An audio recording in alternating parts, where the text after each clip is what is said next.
Today's episode is sponsored by Blinkist, the app that lets you read or listen to an entire nonfiction book in just 15 minutes. You can try Blinkist totally free and get 25% off a subscription when you go to Blinkist.com/David Pakman. I've put the link right below this video.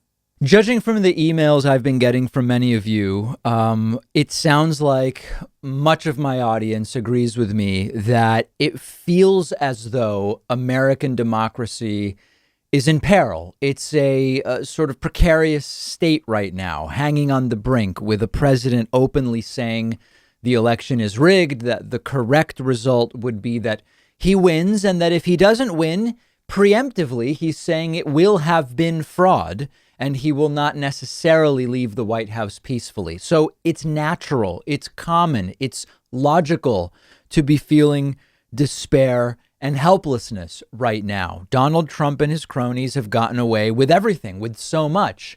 And our old friend John Nichols at The Nation wrote a really great piece about the Bernie Sanders toolkit for defending against Donald Trump's threats to democracy. Bernie Sanders actually spoke at George Washington University last week and went through what must happen. And I think this is useful both to understand the nuts and bolts, but also just to have some hope. So here are the ideas. Bernie's plan to defend democracy. Number one, establish a nonpartisan commission to oversee the election. Now, the devil is always in the details with these nonpartisan commissions, but that is the idea. Have by far the largest voter turnout in American history. Bernie and I 110% aligned on this. I've been saying for months now, whatever the reality is going to be about voter suppression, whatever else, the biggest ever turnout is the starting point to trying to remove Donald Trump. People should vote as early as possible, says Bernie. Absolutely. The earlier you vote, either through in-person early voting or vote by mail or hand delivering your absentee ballot, the earlier the better. All state legislatures must allow mail-in ballots to be counted before Election Day. This is key. 32 states already allow this. Some don't.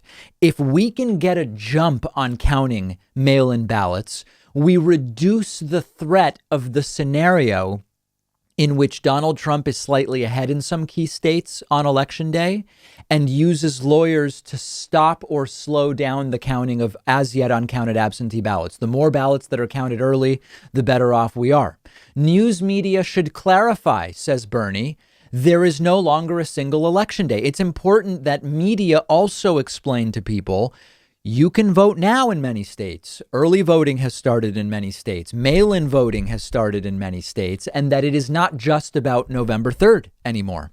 Social media companies must stop disinformation from being spread on their platforms. We have a blockbuster story from Channel 4 in the UK about Donald Trump's targeted deterrence of black voters in 2016. And a big piece of that is social media. And it is also on the social media companies to stop disinformation. And there should be both congressional in DC and state hearings in state legislatures to explain how the election will be handled in the event of all of these various scenarios. Now, not all of these ideas are Bernie's original ideas. The nonpartisan commission, for example, was the idea of former director of national intelligence, Dan Coates. The ACLU has been putting forth a lot of these ideas, etc. But the point is, there are things to do now, not waiting until later. If we wait, we lose. Biden needs an army of lawyers ready to go now, not on November 4th. We learned last week that at least some lawyers, the DNC and the Biden campaign, have at the ready. Those lawyers need to not just be ostensibly ready. The lawyers need to know now, not later, what are the different strategies that Donald Trump's lawyers might use to swing the election to him. The time is now, not later. We're at a structural disadvantage here. If we are playing defense and they are playing offense, they only need one strategy we haven't thought of. They might have 6 strategies. If we defend against 5, they've got number 6. So there is a difficulty implicit in playing defense in this way. But the time is now to think about it, not later. So get your absentee ballot if that's your plan. You can go to vote.org/absentee-ballot. Very important. Vote.org/absentee hyphen, that's the dash, ballot. You can also just Google vote.org absentee ballot. It'll be the first link that comes up. And we are linking to that website in the description to the YouTube video. I tracked my ballot yesterday here in Massachusetts. It's currently pending. It shows that my primary ballot was, of course, received. I voted absentee in the primary. They haven't been sent out yet. Most states have tracking systems. Vote.org will tell you exactly how to register in any state in which you live. Very, very important. Bernie has a plan. We need plans. We need strategy. We can't wait until 11 p.m. on November 3rd when the Trump lawyers get ready to petition courts to stop the counting of absentee ballots. If we wait until then, we're done. So that's why it's so important to move on this right now. And we can all do something, even if it's just having a plan that increases the likelihood of your vote being tallied correctly. That's a plan. That's something we can do. Yes, you can phone bank. Yes, you can volunteer to be a poll worker, so on and so forth. Joe Biden's wife, Jill Biden, potentially the future first lady of the United States, depending on what happens in November, is pretty clever. And she's also quite astute when it comes to dealing with media. Now, certainly she's had media training. I'm guessing it has been ramped up given that Joe Biden is the nominee. But she seems to have a bit of a natural ability for this. I'm going to play a clip for you today of Jill Biden completely shutting down CNN's Jake Tapper, who tries to bring up the issue of Joe Biden's gaffe. And Jill Biden does something that is really, it's a clinic on how to be interviewed. She says, gaffes. Trump is president. What are you talking about, Joe Biden's gaffe? So I'm going to play the clip for you. Then we'll discuss it. I'm resisting my instinct to first tell you all of the interesting things about this clip. I'm not going to do that. Let's watch it first, and then we will talk about it. Your husband has been known to make the occasional gaffe. Oh, you can't even go there. You can, after Donald Trump, you cannot even say the word I can't even say the word gaffe? Nope. But you not Nope. Done. It's gone. The gaffe issue is over. Because over. So over. So Jake Tapper doesn't even know how to respond. And what Jill Biden did here is super interesting, both from the perspective of the interviewer and the perspective of the interviewee. Now, I've been on both sides of this. I've been the interviewer asking questions of a guest that the guest may not want to answer. I've also been a guest being asked questions that I either, it's not typically that I don't want to answer them, but that I either find boring or lame or distracting or improperly framed questions. So I've been on both sides of this. Jill Biden has handled this perfectly in that she resisted opening up the can of worms. She reframed, as we talk about it in a moment, you'll see what I mean. And she did it in a charming and friendly way without attacking the interviewer and without making it awkward, but simultaneously reminding the audience of how absurd it is to talk about Joe Biden's gaffes when the president is Donald Trump. There are two other ways that she could have done this based on the typical media training and preparation. So one thing that Jill Biden could have done, and she didn't do it, one thing she could have done is to do a typical standard reframe and pivot. Okay, so that would be something like acknowledging Biden's gaffes, but pivoting to issues, which would start with some kind of mild acknowledgement. It might be, what about the gaffes? You know, my husband, he says what's on his mind. He's passionate, and sometimes things come out in a way that he would redo if given the chance. But what this election is really about is the future of this country and healthcare and coronavirus. So I'm sure if you've watched any interviews in your life, you've heard people respond that way when interviewed. And the downside of it is it does feel like not answering the question because it's not really answering the question. So she didn't do that. The other way Jill Biden could have responded would have been to sort of more forcefully and noticeably refuse to answer. And that often looks very bad, right? So I'm not here to talk about that, or this is an election about issues, not about gaffes, or no comment, right? I mean, that's really, really bad. That's not good. And she didn't do that. But what Jill Biden does, and we're going to watch it a second time now, armed with the knowledge of how to interpret this. What Jill Biden does is to essentially make it a big joke while being friendly and reminding people that Biden's gaffes are nothing compared to Trump's years of insults and attacks and mocking a disabled reporter, using racist and xenophobic terms, suggesting people inject bleach, and on and on and on. And the way you know that this was effective is that Jake Tapper, he's just out of ideas. He retreats to just repeating what she says. Jake Tapper says, oh, the issue is over. Let's look at it one more time. Your husband has been known to make the occasional gaffe. Oh, you can't even go there. You can, after Donald Trump, you cannot even say the word I can't even say the word gaffe? Nope. But you not Nope. Done. It's gone. The gaffe issue is over. Because over. So over. So this might not seem that notable if you don't look at it more deeply, but that is actually a very skilled and tactful way to handle this question and this issue. And by the way, it's not just optics. Joe Biden is right. Sure, Joe Biden has been gaffe prone over the years. Donald Trump gaffes every week of this presidency as much as Joe Biden has in the last decade. And she was able to make that point without insulting Jake Tapper, without attacking the question or the network. It's also, quite frankly, a bit of a lazy question. Let's now look at it from the interviewer's point of view.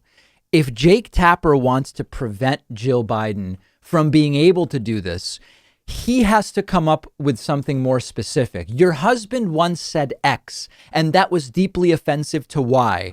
Why do you think he hasn't apologized? Is he unwilling to admit that that was a mistake?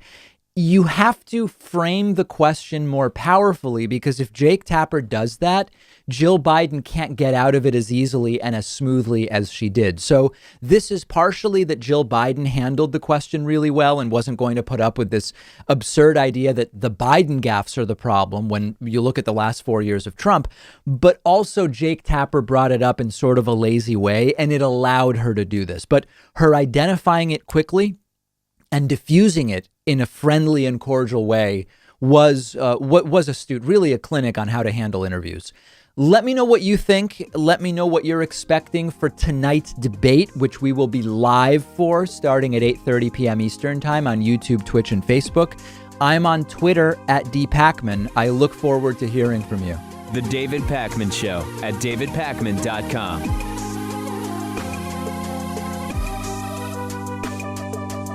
What if you could read 10 books in just one sitting? That's exactly what one of my favorite apps lets you do. It's called Blinkist, and what they do is take thousands of popular nonfiction books. They condense them down into text or audio that you can consume in 15 minutes. Blinkist makes sure that you're getting all of the important core insights from each book. So it's perfect for exploring a book you otherwise wouldn't have time for. There's a full book you're thinking about buying, you can use Blinkist to get a sample first. Just think how much you can enrich yourself by being able to soak up an entire nonfiction book in just 15 minutes. I recently read A Brief History of Time, of course, by the great Stephen Hawking. This is a book that I have been aware of for so long, and other things got in the way. And it was fantastic to check it out on Blinkist. Blinkist has books on politics, philosophy, science. They have 27 different nonfiction categories, and a subscription is only about $8 a month, and you get the entire library. But you can try it totally free and get 25% off a subscription when you go to Blinkist.com/David Pakman. I've put the link right underneath this video.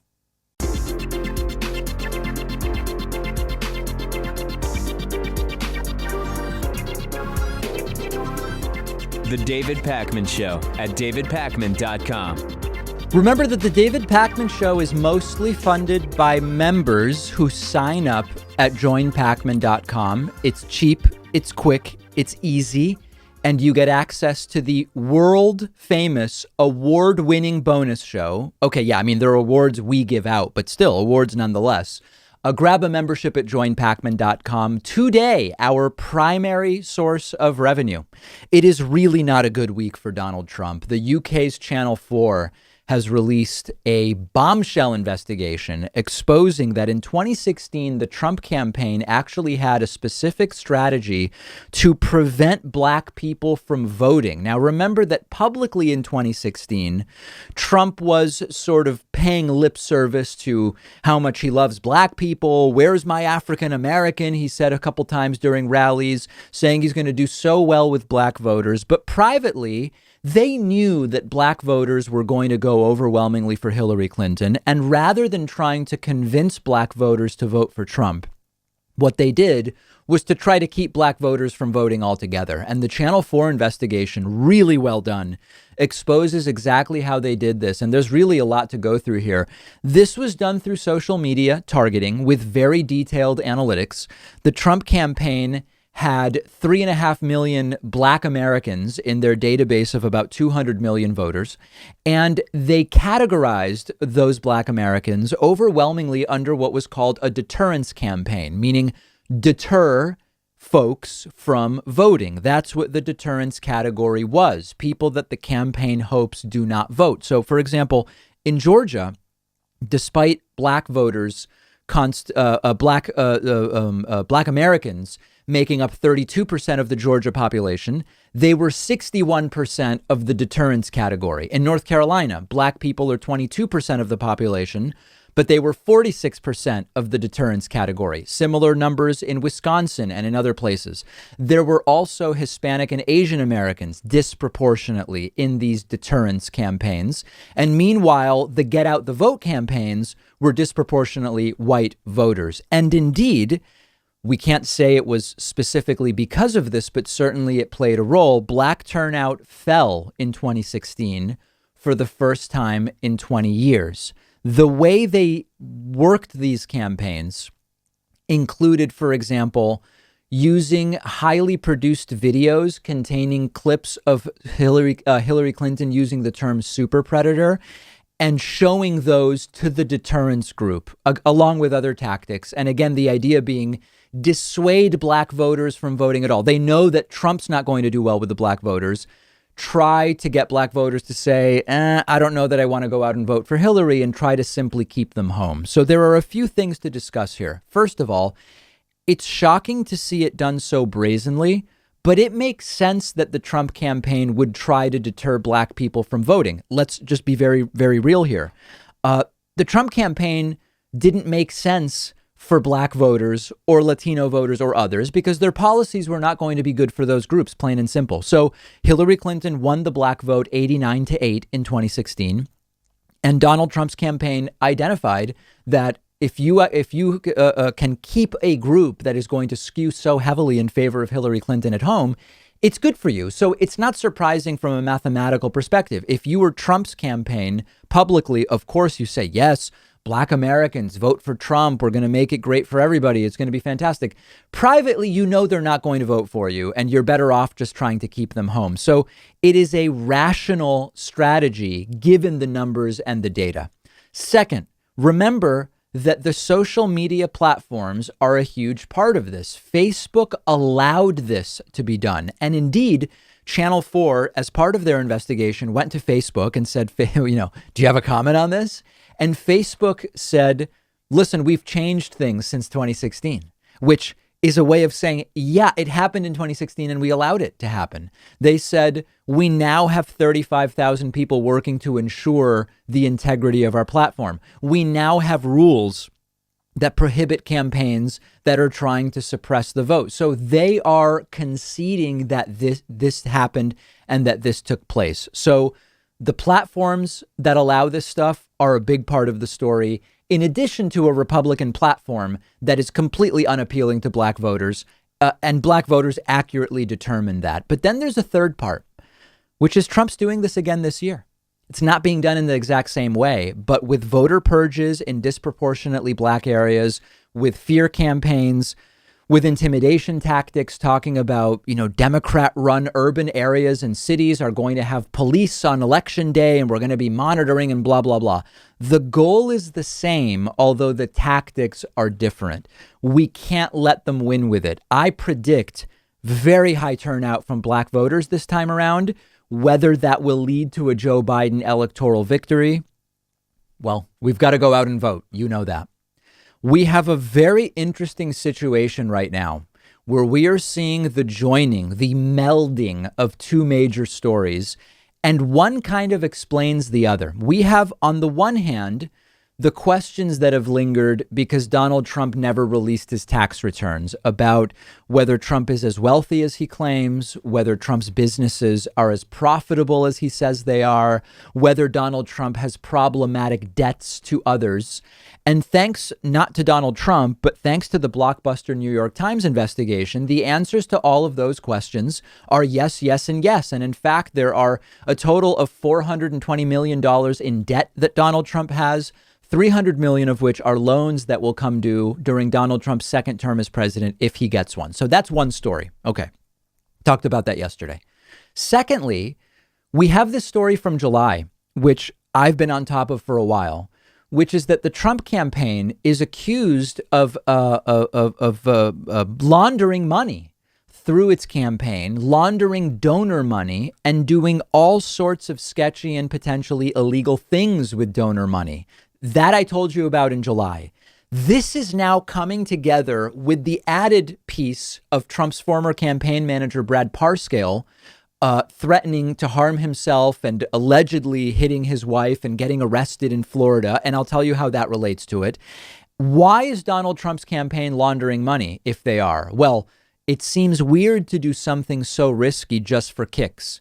It is explained by the taxes. If Trump has 300 million in loans coming due soon and 420 million in total debt, and his businesses aren't doing nearly as well as he claims, which was also exposed by the recent New York Times tax bombshell, then the reason he's laundering money could be to free up money that was donated to him for his campaign to pay back some of those debts. I mean, it's the crudest top level analysis. The details could vary, but that would be a very reasonable inference from what we are seeing. If whoever Trump's creditors are, and we still don't know the full scope of who they are, if they plan to come for Trump's money starting in the next few years, then Trump urgently needs to get cash to pay them. And if we really want to speculate, and this is the Brad Parscale piece, and now we're going much further, we told you yesterday on the bonus show that Donald Trump's former campaign manager, Brad Parscale, was taken by police to a hospital because he was threatening to harm himself. He had barricaded himself in his home. He had, according to his wife, 10 guns with him. His wife reportedly had bruises on her, etc., etc. Anytime someone is threatening harm to themselves or others, we don't make fun of that. That's serious. But the timing of it is interesting because based on the reports about money laundering from July, Parscale's companies were major players in laundering the money. And at the exact time that the New York Times story breaks, which is the beginning of the unraveling maybe of the money laundering and of Trump's taxes, Brad Parscale has a breakdown. Are they related? Well, we don't know. I mean, it is speculative. We do commentary and opinion here. That's what we do. The timing makes me wonder about it very, very much. The question in the end is, how much jail time can you end up with if you launder millions for a sitting president? If that is indeed what Brad Parscale did, it could make even the most stable person maybe lose their cool. We don't know. We'll see. Last thing to mention here. You can tell that they have the goods at the New York Times. The New York Times story about Trump's taxes likely is completely accurate because all of the reactions are distractions. Some Trumpists have been tweeting, you know, it's illegal to leak someone's taxes. Who gave it to the New York Times? That concedes that they are really Trump's taxes, right? Or why was this published right before an election? That's dirty. They're trying to influence the election. Well, that concedes that these are Trump's real taxes, right? Or who cares if Trump didn't pay taxes? That makes him smart. Well, that concedes that what the New York Times is reporting is accurate. And of course, Trump has casually said, oh, it's all fake. It's just fake news. But 99% of the rebuttals that the right is running with aren't substantive. They are non sequitur whataboutism. The next 5 weeks are going to be fascinating. We will see tonight in the first presidential debate. You've got to join me live for this thing. We will see tonight at the first presidential debate whether the topic of Donald Trump's taxes comes up. We will continue covering it on our Instagram page, David Pakman Show on Instagram. Make sure you're following us there. We'll be back right after this. The David Pakman Show at davidpakman.com.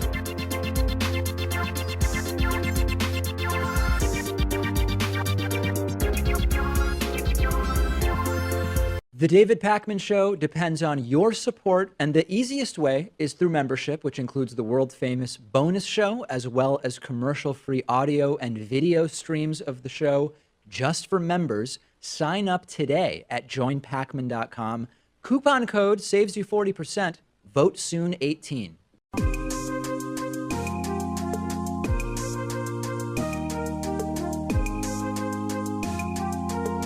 Welcome back to the David Pakman Show. It's great to welcome to the program today Edward Watts, who is both professor and chair in the history department at the University of California, San Diego. He is also author of the book Mortal Republic, How Rome Fell into Tyranny, as well as the upcoming book, Rome's Eternal Decline and Fall, available next year from Oxford University Press. It's so great to have you on, Edward. Thank you, David. I'm really excited to be here. So increasingly, I'm hearing things from my audience about, listen, all great empires have fallen in history. Sometimes they fall slowly. The idea of the United States as this permanent empire is ahistorical, and you wouldn't even necessarily know it while it's happening. So maybe as an analogous situation, we can start with Rome. Talk a little bit about how did Rome fall? How long did it take? And how noticeable was it at the time? Yeah, I mean, the interesting thing about Rome is the transition from the Republic to the Empire is something that lasts nearly 100 years.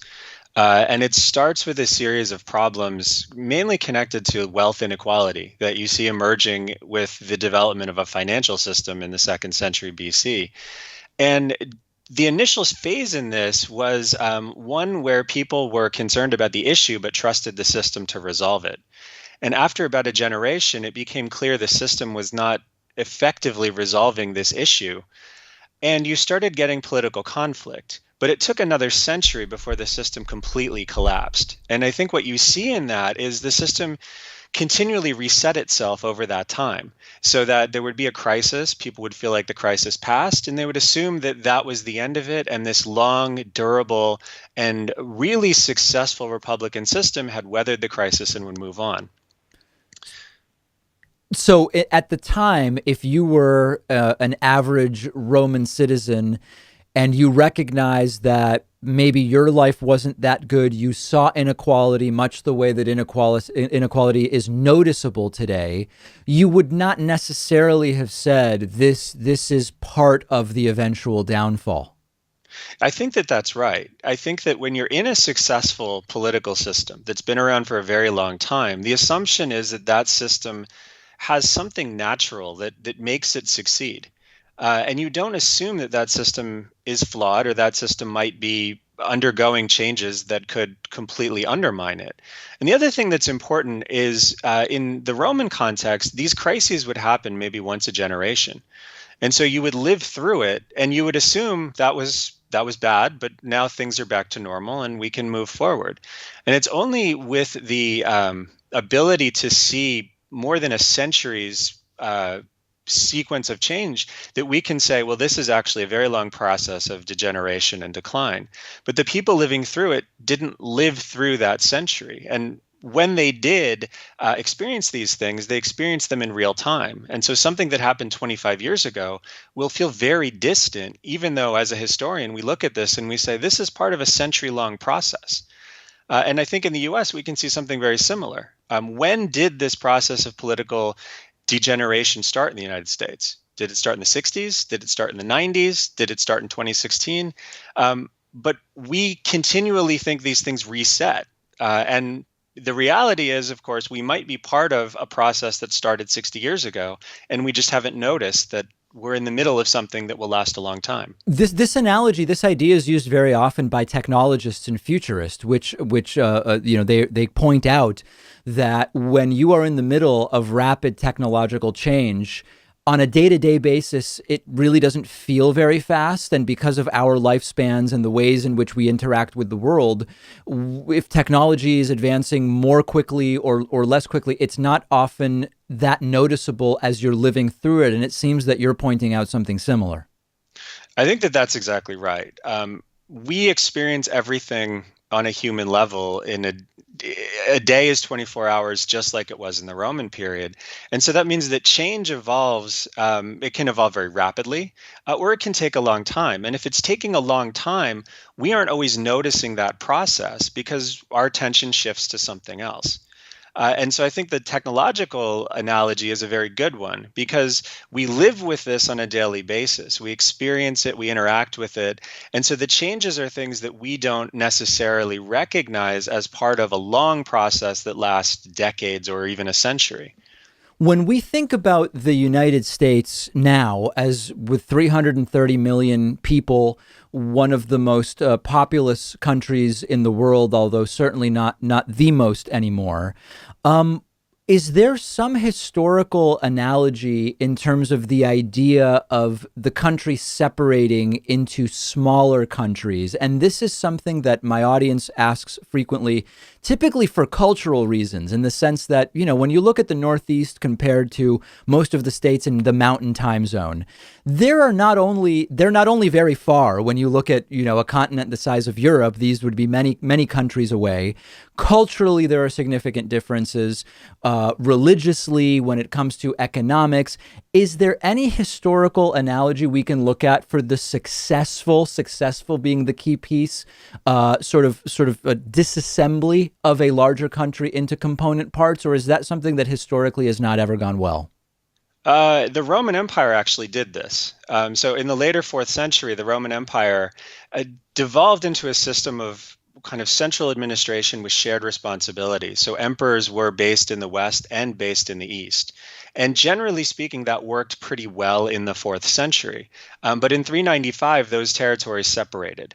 And generally speaking, that separation was something that people acknowledged had happened, but there was this understanding that the East and the West were one imperial system. Laws issued in the East were binding on the West, but eventually that stopped. And as you move into the 6th century, there's a Roman regime based in Italy that is effectively separate from the East.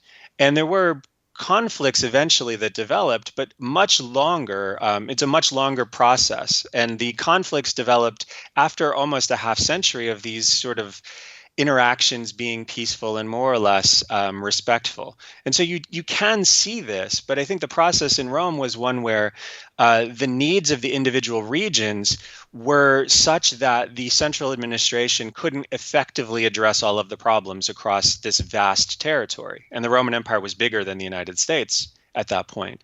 And so I think that would be the example we might look at is if you have different regions with different needs, a central government needs to be able to fairly address those challenges. And if it can't, then there really is a need for something that does more effectively address regional challenges than a central administration is capable of doing.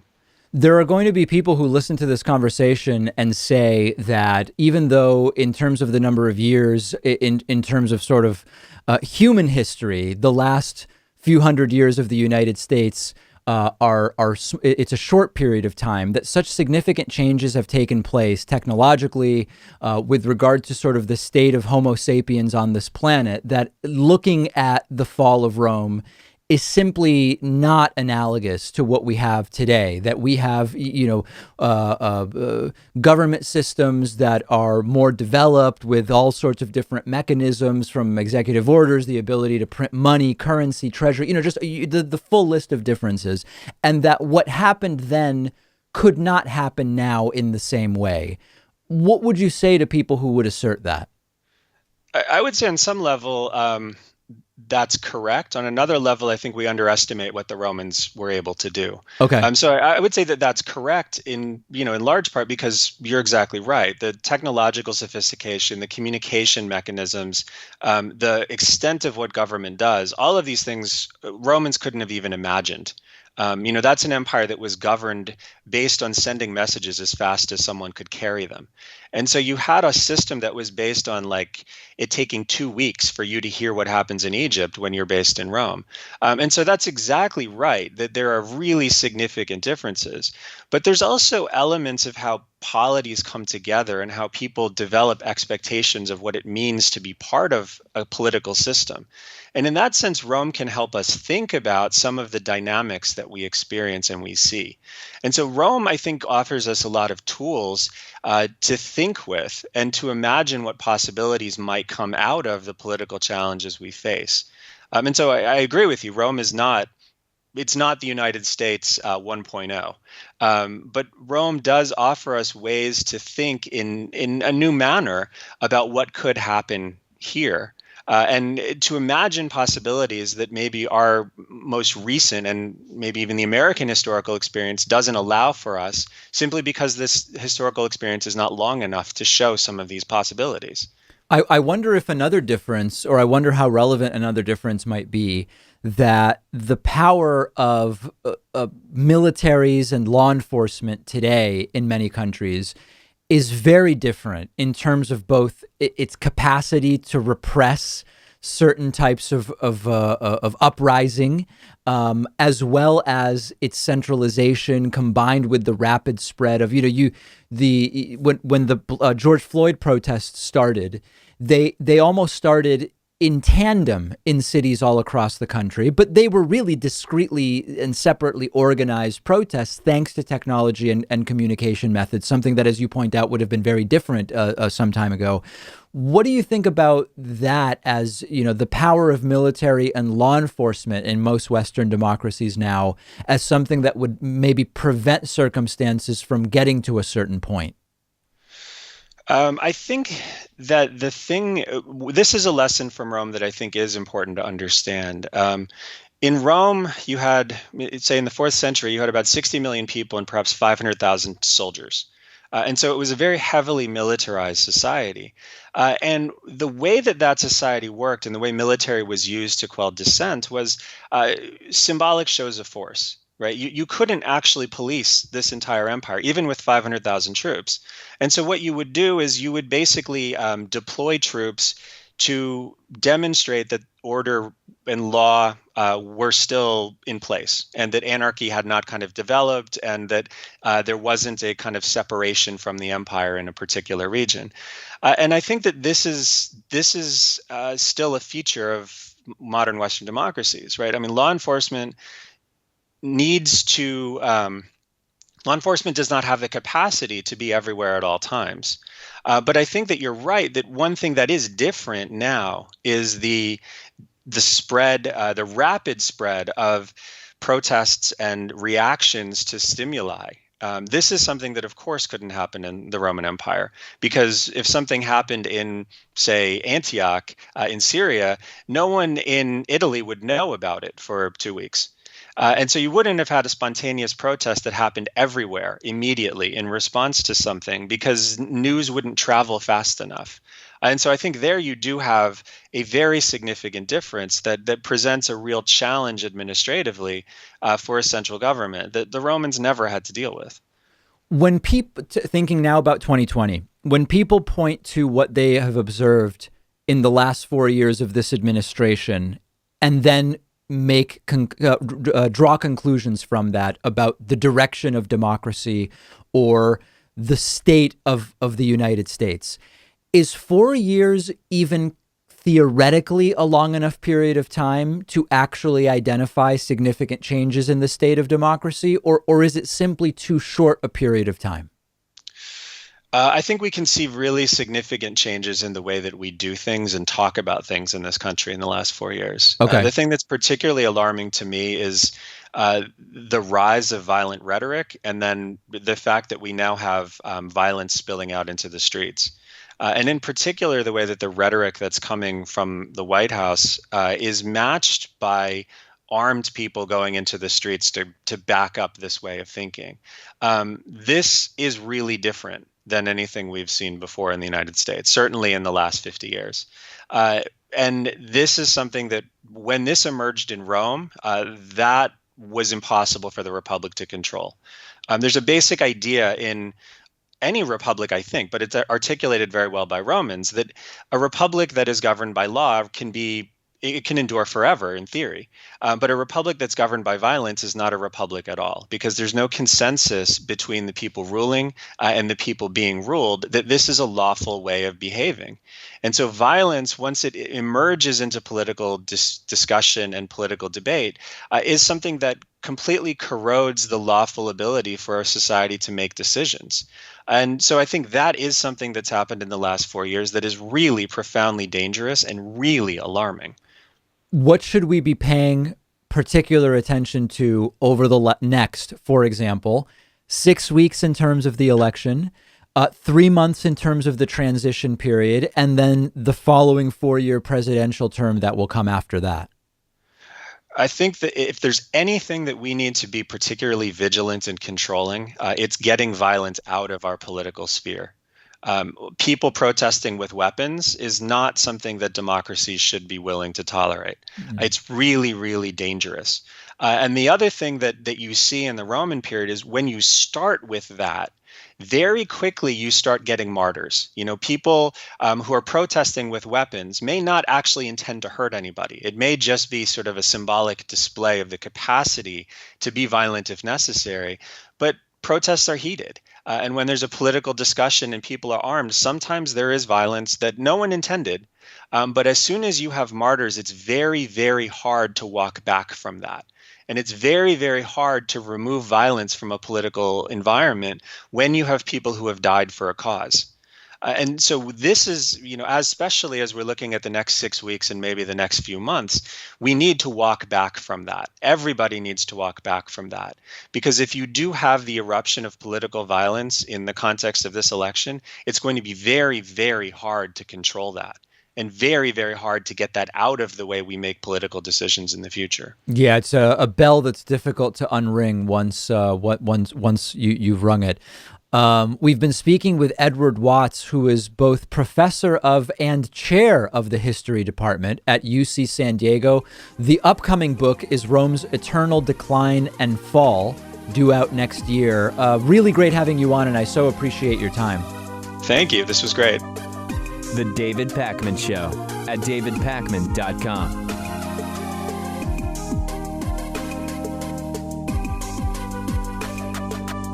The David Pakman Show depends on the support of our viewers and listeners, and one way to keep us going is through Patreon, where you can pledge as little as $1 per month or as much as you want at patreon.com/David Pakman Show.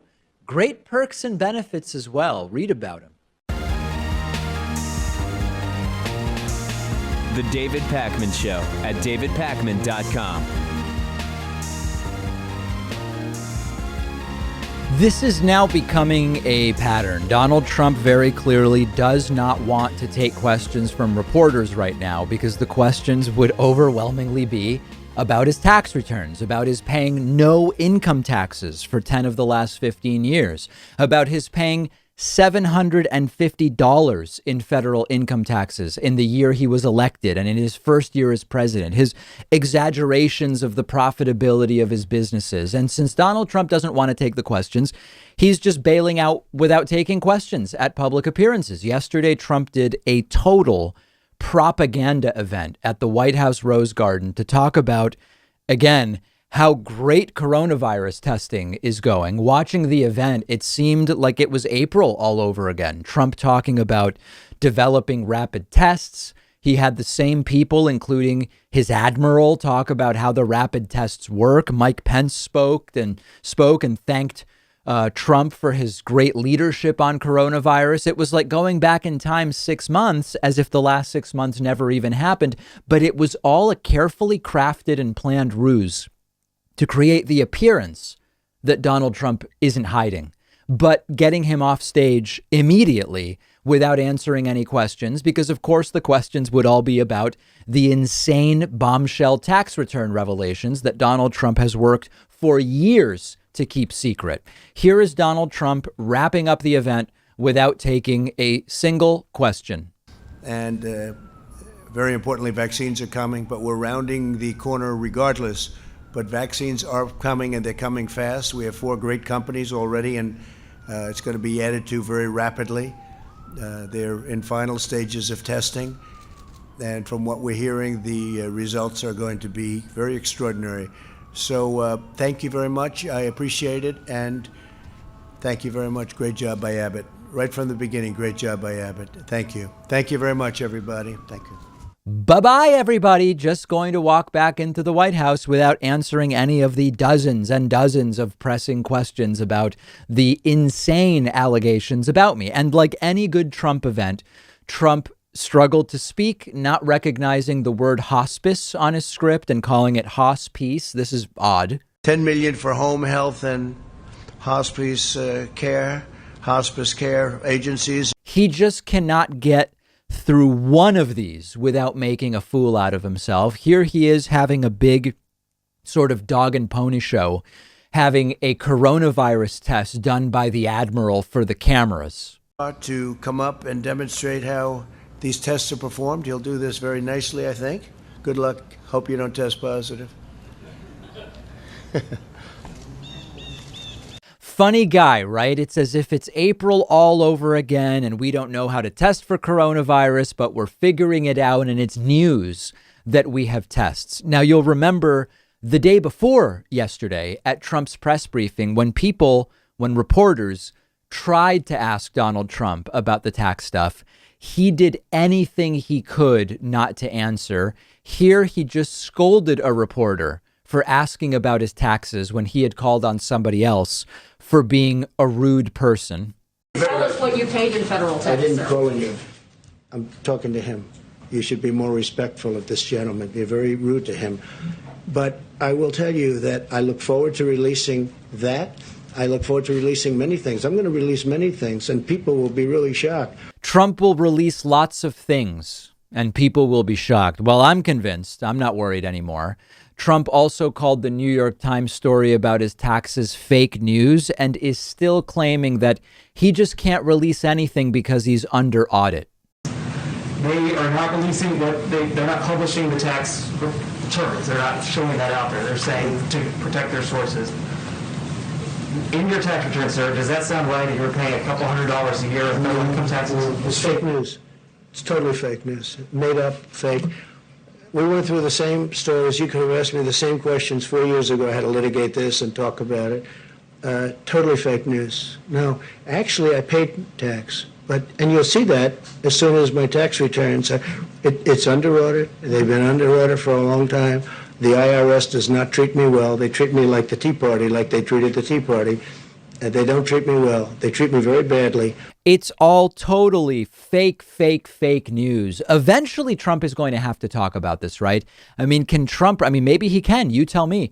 Can Trump really avoid questions about this through to the election on November 3rd?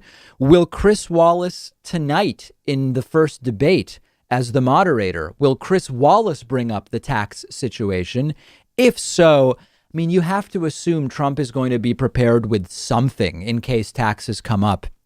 Whether people will buy it, I don't know.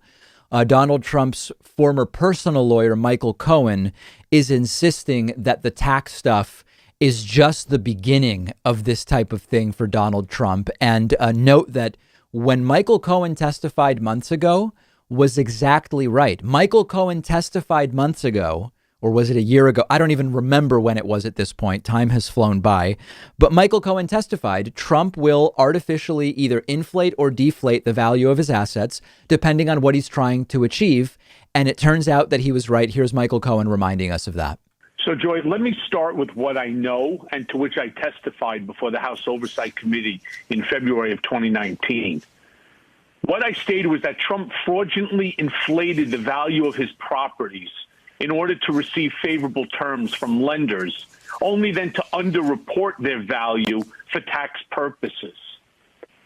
Basically, what I did is I called him our liar in chief, that everything he says is a conflation of the truth. And I finalized by saying that the valuation of Donald Trump's assets is so disproportionate to their real worth that we have no idea the true valuation of anything that he owns. I mean, it's gaslighting to the extreme. Trump has lied for so long about literally every facet of his life that the real truth is, according to the New York Times, it's shocking. Yeah. I started getting emails from people saying Trump is going to pull out of tonight's debate last minute because it's just too risky given all of this tax stuff. I still believe that the debate will happen. I hope that you'll be there with me if it does. I will be live on YouTube, Twitch, and Facebook starting at 8:30 p.m. Eastern Time, 5:30 p.m. Pacific. Don't miss it. Don't miss it. We want it to be, maybe it'll be the most successful stream we've ever done, but we will all be together for it, and we will see if this topic of the taxes comes up. I hope that it will. We will see. Okay, this is a risky segment for me to do. Why is it risky? It's risky because it's wonky and it's technical, and I don't know that people will like it. This might be the type of segment that ends up with 5,000 views on YouTube, but about 10 people have emailed me and they've asked me to do this. They've requested this. So let's do it. We are going to talk about two mechanisms which Donald Trump and other rich people can use to reduce the amount they pay in taxes. The two mechanisms are tax loss carry forwards. Please don't glaze over. Tax loss carry forwards and asset depreciation. Okay. So Donald Trump's taxes were leaked by this blockbuster New York Times report. In that New York Times report, we learned that there were some years like 2016 and 2017 when Donald Trump paid $750 in total federal taxes, total for the entire year. In 10 of the last 15 years, Donald Trump paid $0 in federal taxes. How on earth is this possible? Well, it's possible thanks to something called a tax loss carry forward and asset depreciation. I'm going to explain both, and you are very quickly going to see how the tax code favors the super rich, as if you didn't already know that. So a tax loss carry forward allows you to take a loss that happened in one year and carry it forward to future years to reduce the amount of tax that you owe. So let's do like a very pedestrian example compared to what Donald Trump is doing. We'll do it with stocks. Imagine that you buy $20,000 of some stock in 1 year and it loses 50% of its value. So your $20,000 is now only $10,000. You lost $10,000. Great. You can deduct losses. You can deduct $10,000 from your taxes from the standpoint of paying capital gains, and it counts against your gains. Beautiful. But imagine that in the year that you lost the 10 grand and sold the stock and realized that loss, you only made $2,000 from all of your other stock sales. So you've got this $10,000 loss and only a $2,000 gain. Well, great news. You don't have to use the full $10,000 loss in that year. You had a $2,000 gain. You'll take just $2,000 from the 10 that you lost, and you offset a $2,000 gain with a $2,000 loss. You're at zero. You pay no capital gains. And your other $8,000 in losses can be carried over to future years. Now, maybe the next year you have a really good year in stocks and you realize $7,000 in gains. Well, you still have the $8,000 in loss that you carried over. You can use another $7,000 to offset the money you made in stocks, and again, you pay zero. Now, that sounds reasonable enough and it's simple enough, but that is small potatoes. That's not how Trump takes advantage of it. Real losses on the sale of stock are not what Donald Trump is doing. Donald Trump is generating paper losses with capital losses from huge hotels and casinos. So here's an example. In 1995, Donald Trump reported a loss of $916 million on a casino. And we'll talk about how that loss was generated. He then gets to take that $960 million loss and offset $50 million in taxes per year for 18 years. In 2008 and 2009, Donald Trump declared a loss of $1.4 billion. And he extended the ability to carry these losses forward indefinitely in his own tax plan, which was made effective in 2018. So Trump can take that $1.4 billion loss and just carry it forward indefinitely, offsetting future taxes. And the trick of it is that you can also mess with how you declare these losses. So we imagine, listen, I buy something for $1,000 and I sell it for $500. I really lost $500. That's a real loss of $500.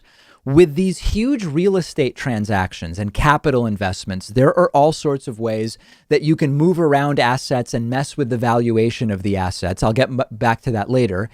To generate losses on paper, which didn't really happen in the way you or I think about losing money. And you're generating these paper losses, which you can then carry forward. Your average middle class working person can't do this. Now, the other tactic Donald Trump uses, where do you generate these losses to carry forward? One of the ways you can do it is with asset depreciation. Depreciation means the value of an asset has gone down. If I have a car that's worth $15,000 when I buy it, and after a couple of years, it's worth $10,000. That's depreciated by $5,000. Now, with a huge real estate portfolio, a hotel, a casino, a big office building, you don't just buy it and deduct it as a business expense like I would do with like an audio cable or, I bought this new microphone this year. I'm not going to depreciate this microphone over the next however many years. It's too small of an expense. I'm just going to take it as a business expense and deduct it right away. But with a huge hotel, if you claim to have a hotel worth $500 million, and then now you claim, the hotel has aged, the plumbing is older, you've got to flush the toilets 10 to 15 times, as Trump says, you could say the hotel was worth $500 million. It's now worth $250 million. I can now take $250 million in depreciation and reduce my taxes. And this is where the manipulations come into play. Michael Cohen has explained to us how Trump does this without actually changing anything in the real world. If I can claim, my $500 million hotel, it's really worth $600 million. So what that means is when it goes down in value to $250, I'm not depreciating $250 million. I can now depreciate $350 million and create a loss carry forward that I can use for the next however many years. It's all imaginary. It's all merely pushing paper. It's accounting mechanisms. And we know Trump did this. The taxes prove it. And Michael Cohen and others have told us Donald Trump, for publicity purposes or for tax purposes or for whatever reason to get a loan, Trump will inflate asset values when it's convenient or deflate asset values when it's convenient. These are the mechanisms Trump has used. This is how they work. Hopefully it's useful to folks to understand it. We have a voicemail number, which is 2192-DAVID-P. This is a voicemail that relates to media literacy. Unfortunately, I'm worried. This is one of those voicemails that attacks me for things that I don't actually claim to be. Take a listen. Hey, David. I'm really upset with, honestly, you and your coverage of, just the news. Oh, no. Especially in the last, I've never really been a huge fan of your method. Oh, I think that you have this sort of mainstream media manufacturing consent sort of technique where you pretend like you're not biased or that bias is wrong or that you're somehow like objective and just calling balls and strikes when you're clearly injecting your opinion. Okay, so this goes on for 3 minutes, but guys, how many times we need media literacy. We hear Fox News viewers can't distinguish between news and opinion programming, and Fox uses it to their advantage. I have always been unequivocally, unapologetically clear. This is an opinion show. This is a left-wing show. I do my best to be objective with the facts, and then I give you my opinion, which is a left-wing opinion. So criticize me for something real, but criticizing me for pretending that this is not a left-wing opinion program, come on, guys, come on. We're in trouble if this is what we're dealing with. We've got a great bonus show for you today, and we have a live debate stream tonight, Joe Biden versus Donald Trump. Join me at 8:30 p.m. Eastern Time. I'll see you there.